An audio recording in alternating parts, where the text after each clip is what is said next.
Our MH-65 Eglin Dauphin has been dispatched from the Coast Guard station in New Orleans.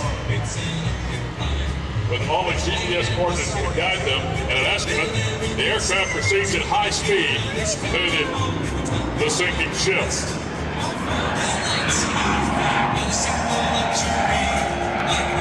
Our survivor has aided his rescue by popping a flare, allowing the crew to visually acquire his location. The Department of Homeland Security and the Coast Guard serve the people of the United States in several important ways. Some of their missions include homeland security, enforcement of maritime laws, treaties, environmental protection, and the air intercept responsibilities around our nation's capital.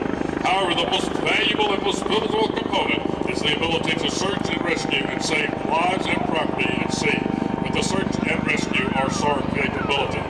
In contrast to the wide variety of surface assets, the Coast Guard also uses this MH-65C Dauphin, and it plays an important role in peaceful prosecution of many demanding search and rescue tasks in the United States, including Alaska, Hawaii, Puerto Rico, and at the high seas.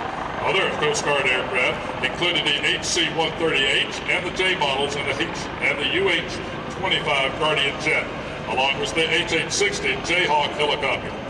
In a typical year, the Coast Guard will conduct more than 36,000 Homeland Security patrols, 3,600 air patrols, 8,000 security boardings, and 7,000 vehicle escorts while maintaining 115 security zones.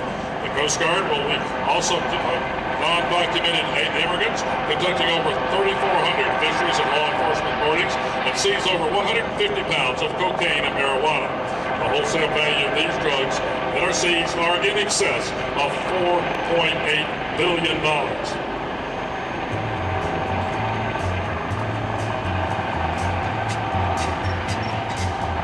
The distress call has come in, and our Dauphin helicopter has located our survivor at sea.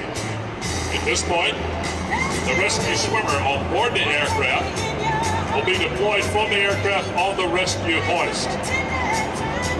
The aircraft is held at a 50-foot hover by coordination with the flight engineer in the back of the aircraft and special avionics aboard the airplane to help the pilot maintain a stable hover over our victim at sea.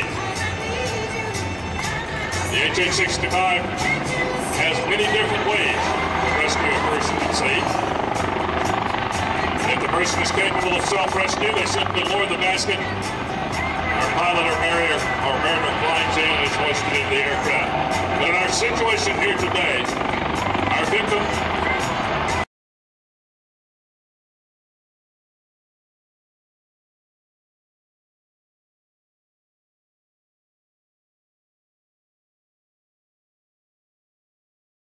has sustained some types of injuries, and the rescue swimmer, who is highly trained as an emergency medical technician, is deployed in